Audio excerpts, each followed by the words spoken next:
강원도로 캠핑을 갔다가 한밤중에 폐교 실업괴담. 수능단 한순간을 위해 지난 약 20년을 달려왔는데 어떻게 제가 수능을 치르고 나자 경제대 공황이 와서 등록금을 낼 돈이 없을 수가 있는지, 결국 등록금 낼 돈이 없어 대학 진학을 포기하고 우선 집안 살림을 살리고자 돈을 벌기로 결정했습니다. 뭐 그렇지만 우선 힐링을 좀 할 겸 끝나고 좀 쉬기로 하였습니다. 하지만 다들 수시에 정시에 정신이 없어 할 일 없어 빈둥거리던 중에 수시를 붙은 친구가 캠핑 가자고 제안을 했습니다. 저로서는 반가운 마음에 무조건 가겠다고 하고 캠핑을 가기로 하고 멤버를 모으기 시작했습니다. 여기저기 전화를 하며 캠핑을 제안했지만 때가 때인지라 대부분 거절을 하였습니다. 결국 2명의 친구가 승낙을 하였고 캠핑 날만을 기다렸습니다. 짐을 싸며 전화로 친구에게 어디로 갈 것인지 물어보았습니다. 이전에도 물어보았지만 그 애는 말해주지 않았던지라 저뿐만 아니라 나중에 합류한 친구들도 몰랐었습니다. 잔뜩 분위기를 잡던 그 친구는 뜸을 들이더니 하는 말이 강원도로 가겠다는 겁니다. 겨울에 강원도라니 미친 거냐고 말했는데 자신이 아는 끝내주는 장소가 있다고 넌 따라만 오라며 말했습니다. 캠핑 멤버는 남자 3명, 여자 1명이서 가게 되었는데 이제부터 저를 제외한 친구 이름은 캠핑을 제안한 친구 이름을 준호, 나중에 합류한 남자애는 성룡이, 여자의 이름은 다영이라 하겠습니다. 당일날 약속한 장소로 모이기로 한 장소를 가보니 준호가 차를 가지고 기다리는 겁니다. 차는 어디서 났냐 했더니 수시 붙고 운전면허 땄더니 아버지께서 대학교 다닐 때 타고 다니라고 사주셨답니다. 역시 돈 있는 집안은 달라도 달랐습니다. 짐을 차에 싣고 있으니 다른 애들도 모두 모이고 강원도로 출발하였습니다. 전 보통은 차만 타면 눈이 감기는 사람이거든요. 근데 그 애가 운전하는 동안 차마 그러지 못했습니다. 운전하는 동안 종종 시동을 꺼먹었기 때문입니다. 어찌어찌 운전을 해서 강원도에 들어섰습니다. 강원도의 공기는 끝내주더군요. 생각해보니 강원도인 건 알겠는데 어디로 갈 거냐 했더니 양양을 가겠다는 겁니다. 설악산과 해수욕장이 있어 놀기엔 딱이니까요. 속초는 이미 MT의 명소로 뜨고 있어 물가가 비싸고 자리도 애매했던지라 양양은 참 탁월한 선택이었습니다. 그런데 산이나 바다가 아니라 외진 곳으로 가더군요. 하긴 자신만이 아는 곳이라면 흔한 사람들이 아는 곳은 아닐 거니까요. 원망 섞인 목소리가 조금씩 흘러나오기 시작했습니다. 뭐 이리 깊은 곳으로 가느냐 하며 하는 겁니다. 공감했습니다. 차를 타며 이동한 지 6시간이 넘게 계속 하염없이 갔기 때문입니다. 한참을 가더니 달동네처럼 생긴 곳이 나왔습니다. 달동네라기보다는 정말이지 시골이다라고 생각할 만한 곳이었습니다. 주변에는 상가라고는 아주 작은 가게 정도만 있고 주변 근처에 사람들이 보이지 않고 마치 거의 살지 않는 곳처럼 보였습니다. 주변을 살펴보고 할 말이 없었습니다. 이는 저뿐만 아니라 다른 친구들도 마찬가지죠. 준호에게 물었습니다. 어디서 캠핑하려고 하냐?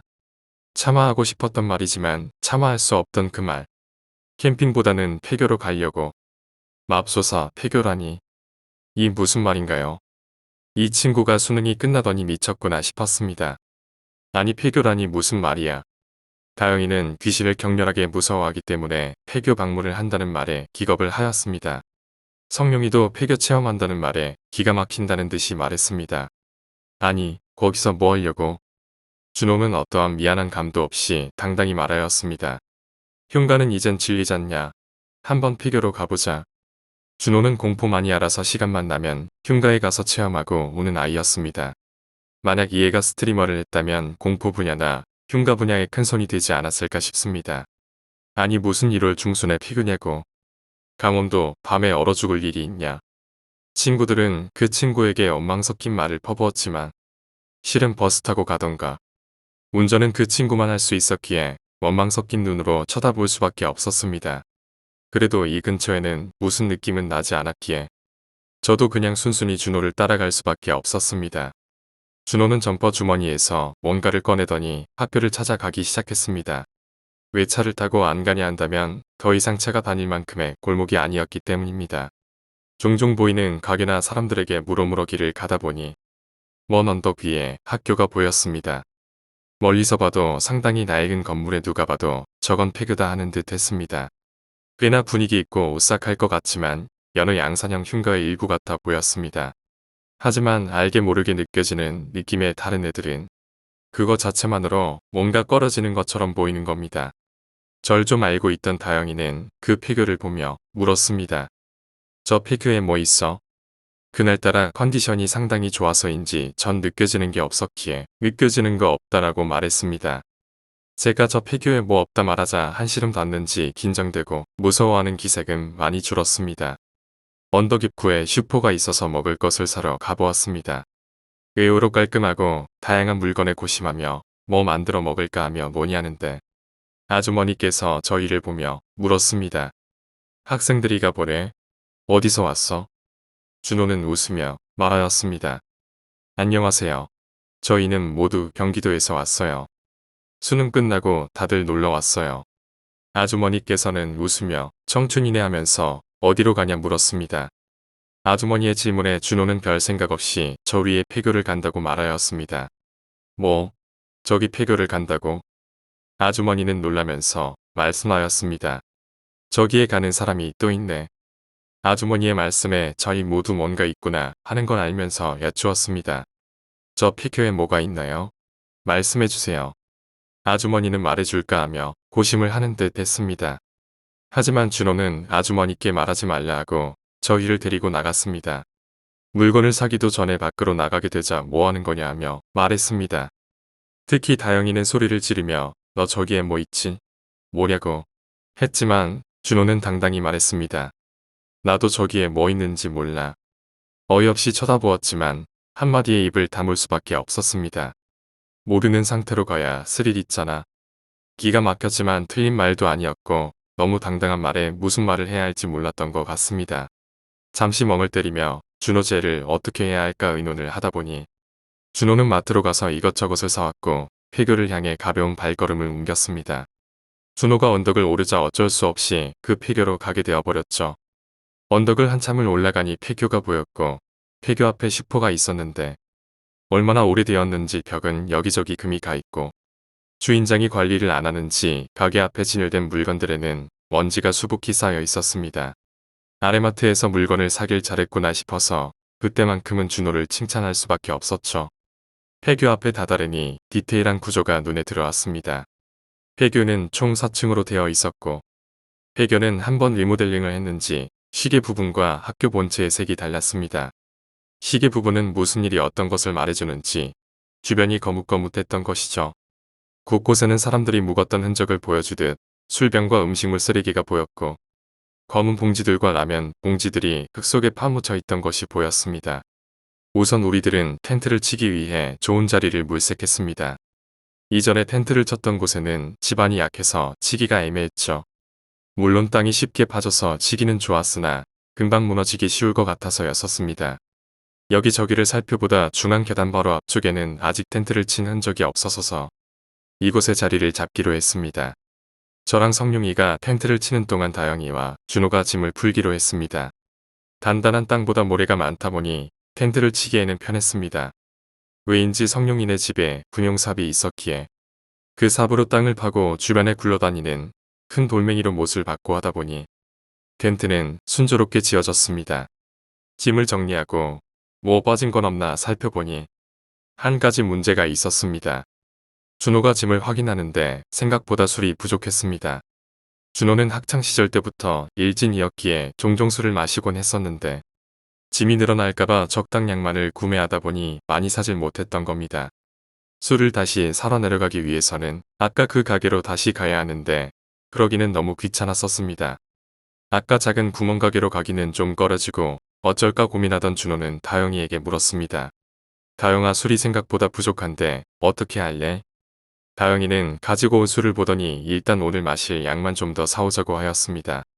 술을 따로 놔두고 식기랑 코펠, 식재료를 구분하여 짐을 정리하고 밥을 하기 위해 혹시 물이 나오는 곳이 있나 개수대랑 수도꼭지 그리고 화장실을 찾아 나섰습니다. 겸사겸사 학교 안을 살피러 다영이랑 준호가 학교 안으로 들어가고 그러는 동안 저와 성룡이는 텐트 마무리 작업에 들어갔습니다. 마무리하는데 약 20분이 걸리고 마무리를 끝내자 다영이와 준호가 학교에서 내려오고 있었고 학교 안은 어떠냐 물어봤는데 다영이는 생각보다 무섭지 않다고 말하였습니다. 겉보인 다영이가 보기에 폐교인 것 치고 안은 깔끔하게 정리가 돼 있어서 그렇게까지 폐교는 아닌 것 같다는 평이었죠. 1층은 그저 먼지만 수북하게 쌓여 있어서 그저 방치된 곳 같았었는데 문제는 2층과 3층이었답니다. 2층과 3층은 흔히 보이는 폐교처럼 여기저기 깨진 유리가 많이 보였고 난장판이었다고 하였습니다.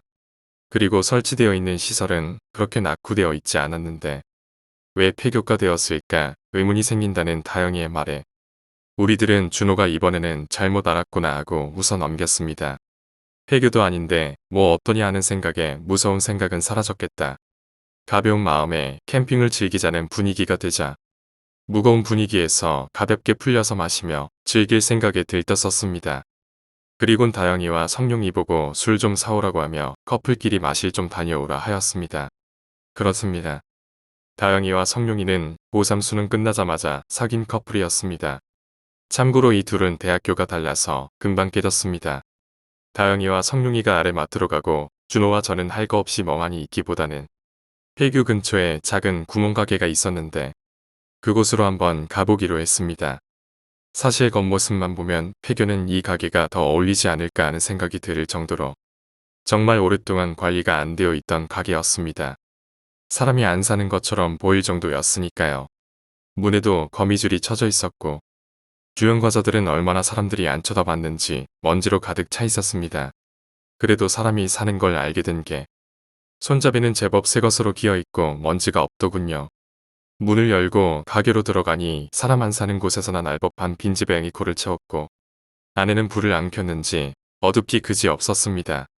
안에 사람이 있는지 확인할 겸 여쭈었지만 아무 소리도 들리지 않더군요. 혹시나 못 들었는가 싶어서 다시 한번 외쳐보았습니다. 계시나요? 워낙 조용한 가게라 조금만 외쳤는데 울리더군요. 그런데도 고요한 정적만이 가득 채워서 아무도 없구나 싶었습니다. 아무도 없나 보다. 나가자. 준호가 앞장서서 문을 열고 나갔습니다. 뒤를 이어 나가려는데 뒤에서 기척이 들렸습니다. 뭐지 싶어서 뒤를 돌아보니 구석에 보이던 문이 열리고 어느 할머니께서 계셨습니다. 나이가 지긋한 할머니는 얼마나 오랫동안 햇빛을 못 보고 안에만 계셨는지 얼굴에 색이 바랬고 생기 없는 눈과 모습에 뭔가 느낌이 이상했습니다. 귀신 같은 모습에 말이 안 나왔습니다. 밖에 나가 있던 준호는 뭐하냐며 안으로 들어왔고 준호 역시 할머니의 모습에 말문이 턱하니 막혔습니다. 그 모습을 직접 보지 못했던 사람은 왜 그럴지 모를 것입니다.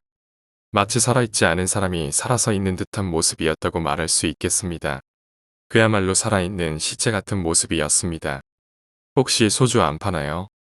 어떤 말을 해야 할지 몰라 튀어나온 말에 준호는 나를 쳐다보았고 할머니는 아무 말도 행동도 하지 않았습니다.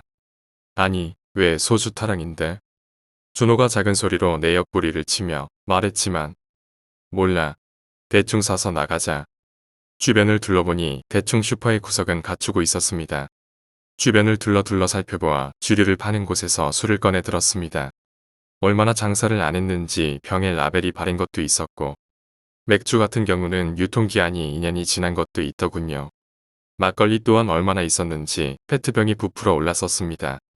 유통기한을 확인하고 그나마 마실 수 있지 않을까 하는 소주병 2개를 들고 적당히 돈을 두고 나갔습니다. 도망치듯 가게를 나와 이상했던 가게 모습에 다시는 저 가게 안 가야지 하는 생각만 들더군요. 그리고 손에 든 소주를 보며 준호와 이거 마실 수 있을까라는 주제로 수다를 떨며 폐교로 돌아갔습니다. 폐교로가 계단에 앉아서 술을 하나씩 다 보았습니다. 술에서는 알코올 향이 아주 세게 났고 이걸 마실 수 있는 것인가 싶어서 준호에게 이거 마실 수 있냐 물었습니다. 준호는 아주 조금 맛을 보더니 못 마신다고 하였습니다. 미지근한 곳에 너무 오래 있어서 편했다고 하는데 저로서는 경험자인 준호의 말에 그냥 술을 버렸습니다. 술을 운동장에 쏟아버리고 생수로 쌀을 씻고 있으니 커플은 돌아왔습니다.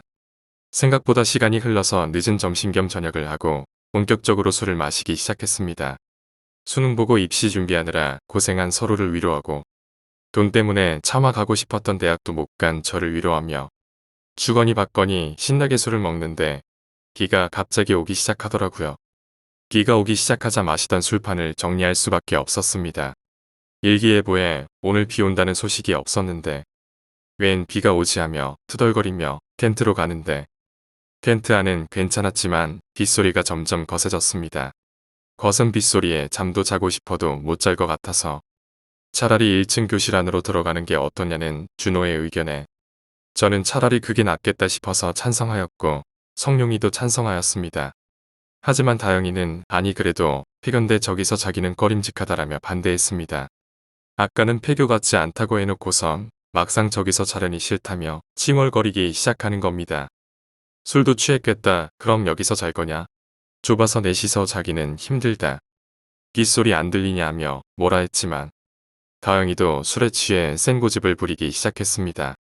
준호는 성룡이에게 얘 좀 학교 안으로 데리고 가라였고 저와 준호는 침구류와 식자재 그리고 술들을 가지고 교실로 들어갔습니다. 지금 생각하니 꽤나 오랫동안 투닥인 것 같은데 알딸딸하니 술 기운이 올랐던 상태라 뭐라 했는지 기억이 안 나는군요. 어떤 이유인지 심하게 열받은 상태로 중앙현관 바로 옆 교실로 들어갔고 그 교실은 몇 천대는 멀쩡한 창문들이 있던 곳이라 비도 안 들어오고 생각보다 따뜻했었습니다.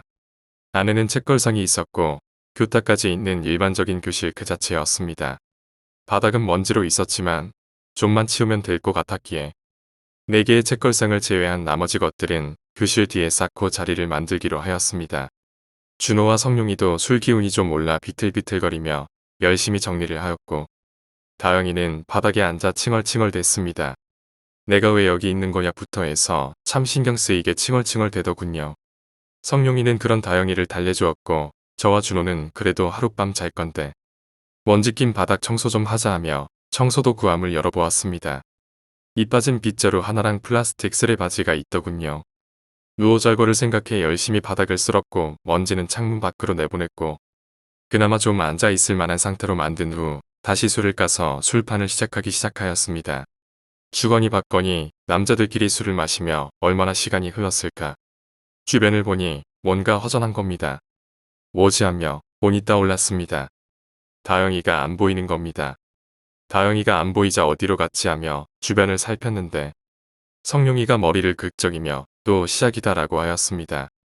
무슨 말이냐 하니 성룡이가 말하길 다영이 술버릇이라는 겁니다. 그걸 알면서 왜 술 먹이냐며 성룡이를 타박한 후 다같이 다영이를 찾기 시작하였습니다. 안 그래도 술 먹어서 머리가 안 돌아가는데 찾으려니 힘들었습니다. 다같이 움직이려니 서로가 말이 안 맞아서 나누기로 하고 갈라서 찾아보기로 했죠.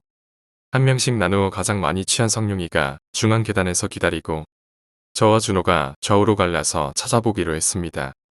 준호는 왼쪽 계단으로 올라가 오른쪽으로 돌고 저는 오른쪽 계단에서 왼쪽으로 찾기로 하였습니다. 계단을 오르는데 발소리가 울리자 좀 겁이 났지만 애써 무서움을 참고 먼저 2층의 교실 하나씩 문을 열고 찾는데 다영는 보이지 않았습니다. 술 취한 사람이 어디에 짱 박혀서 사람을 고생시키고 있나 싶은 생각도 들고 왜 애는 사람 피곤하게 하나 싶은 생각도 들었습니다. 술 취한 사람을 찾는 게 어디 쉽겠습니까? 교실 문 하나하나 열면서 찾던 중 조금 짜증이 나서 문을 쾅쾅 열고 찾아보기 시작하는데 순간 위층에서 인기척이 느껴졌습니다. 어떻게 위층의 인기척이 아래층에서 느껴지냐 싶었지만 그냥 위층에 뭔가 있다고 생각이 들었던 것 같아요. 얘가 3층에 있구나 싶어서 바로 위층으로 가서 찾아보았지만 먼지와 어둠만이 가득한 복도와 교실뿐 다영이는 보이지 않았습니다. 그때 복도 끝에서 막 위층으로 올라온 듯한 준호의 형태가 보이자 준호에게 여기에도 다영이 없는 것 같아. 내려가자. 하며 먼저 중앙계단으로 내려갔습니다. 중앙계단을 내려가니 준호와 성룡이가 보였습니다. 전 이하에서 물었었습니다. 너 언제 왔냐? 그러자 준호는 답했습니다. 난 한참 전에 왔지. 분명 위에서 먼저 내려온 건 나인데 왜 얘가 여기 있나 싶고 이게 무슨 일인가 이해가 안 돼서 따지듯이 물었습니다. 무슨 소리야 너 아까 위에 있었고 내가 먼저 내려왔잖아. 내 말에 오히려 준호가 기가 막히다는 듯이 말하였습니다. 내가 할 말이야. 너네가 3층으로 올라갔을 때 중앙 쪽으로 내려가고 있는 네가 있었는데 네가 왜 거기서 내려오는데? 우린 서로가 이상한 걸 느끼고 이해를 해보려고 머리를 굴렸지만 술에 취해서인지 머리가 안 굴러갔습니다. 우리는 서로가 이 상황을 이해해 보려고 하고 나름 정리를 한답시고 논쟁을 하며 말싸움을 하고 있는데 구석에 있던 여자 화장실에서 다영이가 나오며 모여있는 우리들에게 술 안 마시고 여기서 뭐하냐고 시크하게 말한 후 교실로 들어갔습니다. 차마 여자 화장실까지는 못 들어가고 다른 곳을 다 뒤졌는데 거기서 나올 줄이야 하며 아이고 저걸 몰랐네 하는 분위기에 아까 이상한 경험은 어느새 잊혀져 버렸습니다. 다시 술파티를 벌이고 이런저런 이야기를 하다 보니 필름이 끊겨 잠에 들었던 것 같습니다. 잠에서 깨어 눈을 떠보니 해는 완전히 지고 새벽같이 어두컴컴했습니다. 주변을 살펴보니 준호는 내 옆에서 파자고 있고 성룡이는 추워서 끙끙대고 있었습니다. 그런데 또 다영이가 안 보이는 것입니다. 얘는 또 어디 갔어? 목이 타서 물병을 찾는데 밖에서 발소리가 들렸습니다. 부스럭부스럭거리는 모래 밟는 소리가 귀에 들리자 무슨 소린가 싶어서 일어나 창문으로 향했습니다. 창문을 내다보니 다영이가 중앙 계단을 통해 운동장으로 걸어가고 있는 것이었습니다. 쟨 뭐하냐? 또 술에 취해 저러는구나 하며 별 생각 없이 그러려니 하고 다시 자려는데 다영이가 멈추고 갑자기 뒤돌아서 학교를 향해 선 후 중앙 계단을 향해 고개를 들었습니다. 그리고 3층을 올려다 보았습니다. 3층에 누가 있는가 머리를 굴려보았지만 주변에 우리를 빼고 아무도 없는데 얘가 지금 누구를 보는 거지 싶어서 나도 모르게 의를 올려보는데 그때 발제곡 소리가 들렸습니다. 희미하지만 너무 조용한 폐교에서 울리는 소리인지 귓속으로 소리가 들리는 것 같았습니다. 성인 남자가 걷는 듯한 묵직한 발소리 그리고 미닫이 문을 여는 소리가 들렸습니다. 소리의 방향은 정확히 다영이가 쳐다보는 방향의 교실이었습니다. 누군가 걷는 소리와 문을 여는 소리 그에 맞춰서 다영이의 고개도 따라 움직였습니다. 분명 뭔가가 있어서 몸을 피해야 할 것 같았는데 몸이 움직이지 않았고 점점 가까워질수록 느낌은 점점 강해지고 압박감이 강해졌습니다. 발자국 소리가 점점 가까워지고 다영이의 고개도 우리가 있는 교실에 가까워질수록 겁이 났습니다. 그때 준호가 일어나서 제가 창문에 서서 뭔가를 보고 있자 귀여우며 저를 불렀지만 대답을 못했습니다. 불러도 대답이 없자 제 옆에 서서 뭐하냐고 한 후 밖에 있는 다영이를 보고 쟤 뭐하는 거야? 하며 또 술 주정인가 하는 말투로 말을 했습니다. 그런데 발자국 소리를 들은 준호는 갑자기 어디서 발소리가 들리자 뭐지하며 물었습니다. 이거 뭔 소리야? 조금 놀란 눈으로 저를 쳐다보았지만 이상하게 말은 안 나왔고 그저 눈으로 나도 몰라라는 눈빛만을 내보낼 수밖에 없었습니다. 그저 아는 건 이상한 것이라는 것일 뿐 정체는 알 길이 없었고 저희는 점점 가까워지는 발자국 소리에 공포감을 느꼈습니다. 그리고 바로 옆 교실에서 문을 닫는 소리가 들리자 멘탈이 나가버렸습니다. 그리고 계속 무언가를 바라보는 듯이 고개를 움직이던 다영이는 결국 우리를 향하고 있었습니다. 우리를 본다는 건 바로 우리가 있는 교실 앞에 있다는 것이 아닌가. 이런 생각이 들자 정신이 멍해졌습니다. 그때 아주 강렬한 시선이 느껴졌습니다. 이유는 모르겠으나 창문 밖을 보는 시선에서 강한 압박감을 느껴 고개를 돌릴 생각이 안 났고 정말 그 압박감은 상급자에게서 느껴지는 압박감과 비슷했으나 마치 회사에서 상사가 째려볼 때 느껴지는 그것과 유사하다고 생각하면 됩니다. 그런데 압박감과 공포감에서 느껴지는 느낌이 함께 느껴지자 더 소름이 돋는 것이었습니다. 준호도 압박감에 고개를 못 돌리고 그저 벌벌 떨면서 다영이만 바라보았고 저 역시 몸이 얼어붙은 듯이 아무것도 못했습니다. 한참 느껴지고 나서 다시 발자국 소리가 들리기 시작했습니다. 발자국 소리가 멀어지자 그 압박감은 사라졌고 압박감이 사라지자 다리 힘이 풀리고 주저앉고 말았습니다. 그저 멍하니 소리만 주의 기울이며 듣고만 있었습니다. 발자국 소리는 중앙 계단을 향하였고 밖으로 향하기 시작할 무렵 소리는 끊겼습니다. 소리가 들리지 않자 우리는 몸에서 힘이 풀려 누워 있었고 그대로 잠에 들었습니다. 눈을 뜨니 아침이었습니다. 커플들은 씻으러 갔는지 안 보였고 저와 준호만이 교실에 있었습니다. 어제 일이 꿈인가 싶어서 준호를 쳐다보는데 준호가 먼저 입을 열었습니다. 어제 그거 꿈 꾼 거 아니지? 준호의 말에 그것은 꿈이 아니었구나 해서 저도 모르게 고개를 끄덕였습니다. 순간 소름 돋아 둘이 어떻게 하지 싶어서 있었는데 커플이 들어오는 겁니다. 낑긋거리며 돌아오는 다영이를 보니 갑자기 짜증이 나서 기집애에게 로우킥을 날렸습니다. 물론 엄청 세게는 아니었습니다. 갑작스런 날벼락에 다영이는 짜증을 냈고 갑작스런 소란에 성룡이도 저에게 화를 냈습니다. 왜 우리 자기에게 난리냐고 하였지만 준우도 같이 화를 내자 차마 입을 열지 못하였습니다. 한참을 화를 내다가 다영이가 내가 무슨 짓을 했냐고 말해보라 하였고 저희는 어젯밤 일을 말하였습니다. 맨 처음 술주정부터 해서 운동장에서 있었던 일까지 줄줄 말하였고 다영이는 괴이한 현장에 놀래고 있었고 성룡이는 구체적인 말에 반신반의하였습니다. 하지만 비가 와서 젖어있는 운동장의 발자국과 다영의 진흙이 묻어있는 신발을 보고 모두 믿을 수밖에 없었습니다. 다영이는 애써 아니라고 말을 했지만 준호가 나서서 운동장으로 다영이를 잡아 끌어 신발 사이즈를 맞춰주었습니다. 자로 잰 듯한 딱 맞는 사이즈의 다영이는 애써 현실 보정을 했지만 서로 이미 다영이가 우리 말처럼 운동장에 나갔다는 것이 사실임이 밝혀졌고 모두가 말을 잃었습니다.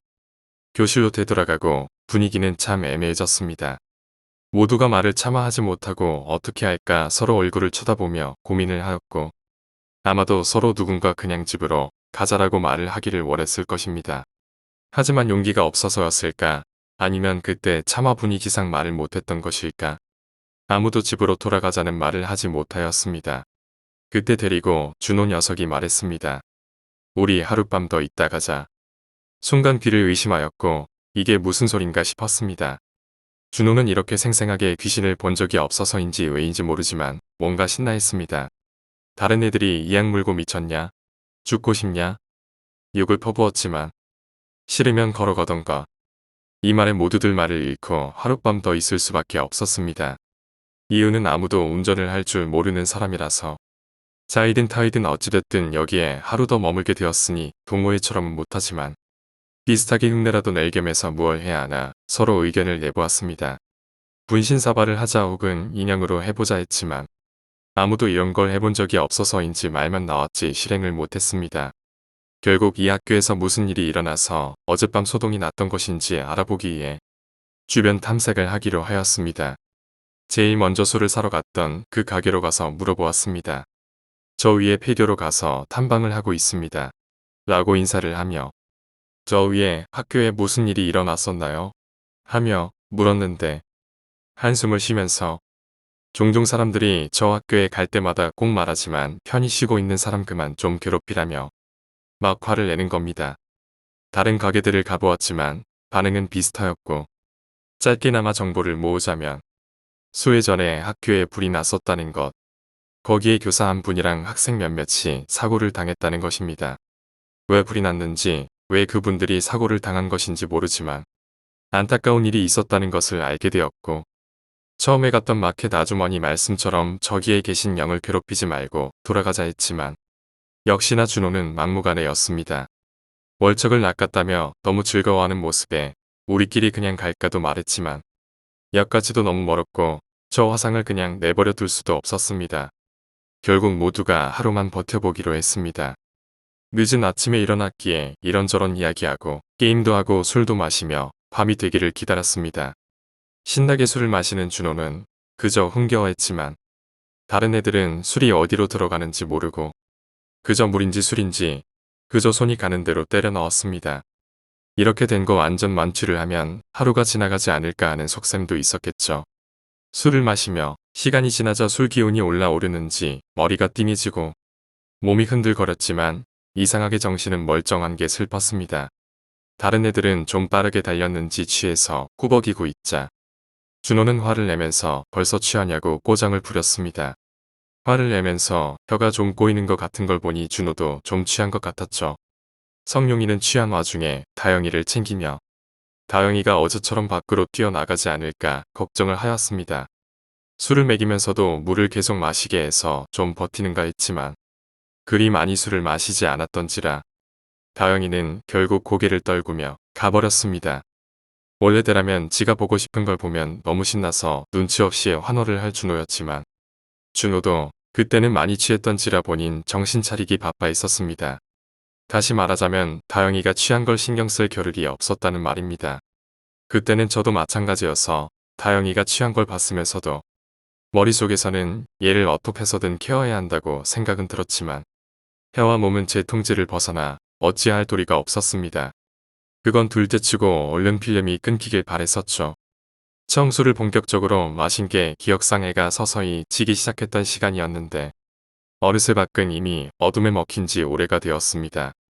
그 뒤로 눈을 감은 건지 뜬 건지 알 수가 없을 지경이 되어 시간 가는 줄도 모르고 그저 정신줄을 잡기 위해 몸부림을 치기만 할 뿐이었습니다.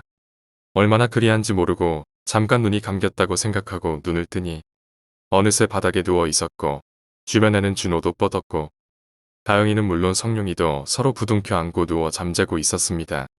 다들 술에 취해 코를 걸며 잠을 자고 있는 걸 확인하고 별일이 없겠지 하는 생각에 눈을 감고 있었습니다. 워낙 성격이 예민해서 집이 아닌 다른 곳에서는 잠을 못 자는 사람이라 다시 잠을 청해보려 했지만 잠은 오지 않고 이미 너무 깊이 잤다가 깬지라 잠이 오질 않았습니다. 그저 눈을 감고 시간을 보내고 있는데 위층에서 뭔가 있다는 느낌이 들었습니다. 이게 무슨 느낌이지 하고 머리를 굴리는데 그 느낌은 점점 커지더니 하나 둘 늘어나기 시작하였습니다. 한 번 느꼈던 느낌. 어제 그 느낌이었습니다. 그 느낌은 하나만이 있는 게 아니라 여럿 있었습니다. 그 중에서 가장 묵직한 느낌이 천천히 움직이는 것 같았고 나머지 작은 느낌들은 이리저리 뛰어다니기 시작했고 희미하게 뛰어다니는 소리가 나는 것 같았습니다. 그때 기절하듯이 잠에 빠진 다영이가 벌떡 일어나더니 걸어가기 시작했습니다. 그리곤 문 밖으로 나가더니 운동장 쪽으로 걸어가기 시작하였죠. 일어나는 게 아침에 일어나는 게 아니라 마치 영화에서 좀비나 귀신이 일어나듯이 벌떡이었습니다. 걸어가는 모습은 마치 다리가 불편한 사람이 절뚝이며 걸어다니듯이 걸었고 걸어가는 소리는 뭔가에 취한 사람처럼 터벅터벅하였습니다. 술에 취했었으니 그럴만도 하다고 생각할 수 있지만 술에 취한 거와는 조금 달랐습니다. 이게 뭔가 싶어 주변 애들을 깨울 생각을 못하고 멍하니 바라보았습니다. 걸어가는 소리가 멀어지고 모래를 밟는 소리가 들리기 시작하자 창문 밖을 슬쩍 내다봤습니다. 어제처럼 운동장을 걸어가더군요. 그걸 보고 얼른 준호와 성룡이를 깨웠습니다. 준호는 깨면서 뭐야 하며 주위를 살피더니 다영이가 자리에 없자 바로 일어나서 운동장으로 시선을 돌렸고 성룡이는 다영이가 안 보이자 다영이 어딨냐고 물었고 내가 창문 쪽을 손으로 가리키자 그곳으로 달려나갔습니다. 운동장에는 다영이가 서 있었고 어제와 같이 3층 쪽을 멍하니 바라봤습니다. 그리고 어제처럼 드르륵 하는 소리와 함께 발소리가 들렸습니다. 멀리서 시작을 하지만 왜인지 선명하게 들렸습니다. 그 소리를 저뿐만 아니라 준호와 성룡이도 들었는지 깜짝 놀래며 아침에 말했던 소리가 이 소리냐며 당황을 하였습니다. 준호는 뭔가 흥분되는지 그래 이 소리라고 말하는데 뭔가 좀 달랐는지 소리를 귀 기울였습니다. 문을 열었다 닫았다 하는 소리와 함께 알 수 없는 압박감인지 어떤 건지 설명하기 어려운 느낌이 몸을 감싸며 들리는 발소리는 어제와 달랐던 겁니다. 그건 발소리가 늘었다는 것. 저벅저벅 걷는 소리 그리고 미닫이를 열었다 닫았다 하는 소리와 함께 들리는 것. 여러 명이 뛰어다니는 소리가 위에서 들리는 겁니다. 뭐야 하며 운동장을 바라보니 놀라지 않을 수 없었습니다. 다영이를 바라보니 다영이의 눈이 사정없이 움직이는 겁니다. 거리가 있어서 자세히는 보이지 않았지만 아무리 눈을 빨리 움직여도 저렇게 움직일 수 있을까 하는 생각이 들 정도로 눈이 움직인다는 걸 알 수 있을 정도로 여기저기를 바라보는 걸 보는 순간 그 자리에서 준호도 놀라고 성룡이는 기겁을 하였고 저도 말을 잊었습니다. 점점 다가오는 소리와 느낌 다영이의 시선이 점점 내려오자 준호도 여기서 나가야겠다는 생각이 들었는지 이제 나가자 하며 말이 나오더군요. 하지만 왜인지 나가야겠다는 생각은 들지만 발걸음은 떼어지지 않는 겁니다. 그렇게 점점 더 공포에 시달리고 있을 때 운동장을 보니 교문에서 누가 걸어오는 것이 보이기 시작하였습니다. 저게 누구지 하고 보았고 그 형체는 체구가 아주 작았고 걸음폭과 모습이 노인과도 같았습니다. 달빛이 구름에서 벗어나 운동장을 비추자 누군지 알 수 있었습니다. 학교 주변 그 낡아 빠진 가게에 있던 할머니였습니다. 할머니는 보따리에 뭔가를 싸가지고 오고 있었고 할머니께서 계단을 천천히 오르자 발자국 소리가 더 빠르고 가깝게 들리기 시작하였습니다. 위에서 들려오는 발소리. 한두 명이 아닌 여럿이서 뛰어오는 듯한 소리였습니다. 어느새 느릿느릿한 발걸음으로 계단을 오르던 할머니는 중앙 계단 앞까지 왔고 현관문 앞에 오더니 보따리를 풀기 시작하였습니다. 언제 내려왔는지 묵직한 발걸음 소리는 중앙복도 계단 쪽에서 들렸고 그 뒤를 이어 다른 발걸음 소리들이 들렸습니다. 성인 말소리보다 작은 아이들의 발소리였습니다. 그 발소리들이 중앙복도로 향했고 교실 문을 여닫는 소리가 들렸습니다. 우리들은 벌벌 떨면서 창문 밖에 할머니를 계속 보았습니다. 발소리들은 중앙 현관으로 향하였고 현관에서 소리가 멈추자 할머니가 말을 했습니다. 우리 아들 왔니? 오늘 아이들은 어땠어?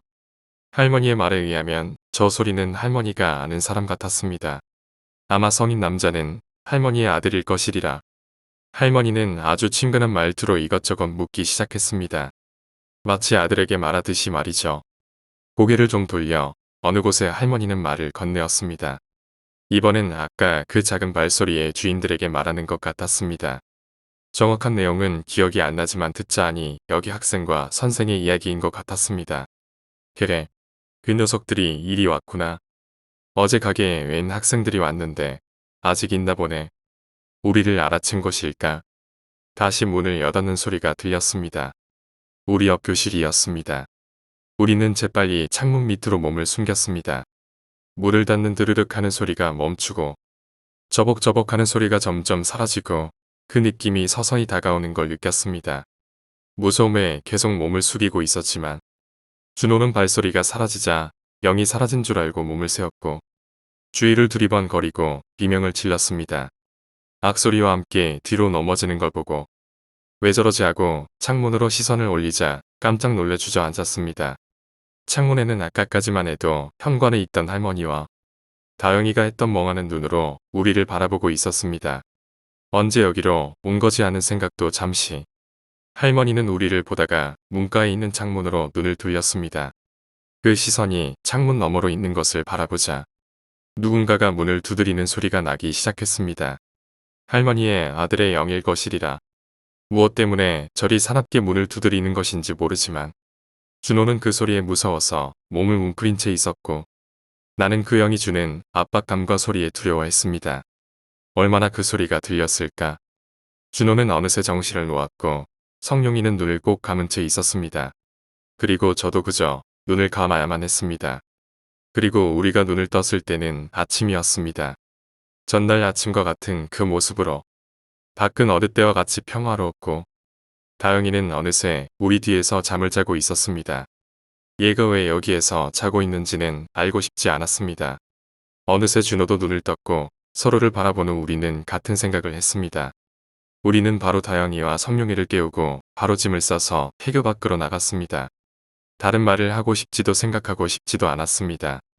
학교를 나가는데 보이는 낡은 가게는 어제의 기억을 되살리는 것만 같아서 쳐다보기가 싫었고 그저 앞만 보고 달리고 달려서 차에 탄 후 바로 강원도를 떴습니다. 차 안에서 우리는 어떠한 말도 할 수 없었습니다. 다영이는 무슨 일이 일어났었는지 전혀 알지를 못했고 성룡이 또한 다영이가 그런 일을 겪었다는 것을 보고 진이 그 광경을 보았기에 뭔가 거북해진 듯 했습니다. 그렇게 사랑해 할 때는 언제고 저리 되었는지 그리고 준호는 귀신의 귀자도 더 이상 꺼내지 않았습니다. 여러 사람에게 있어서 큰 변화를 주었던 경험이었습니다.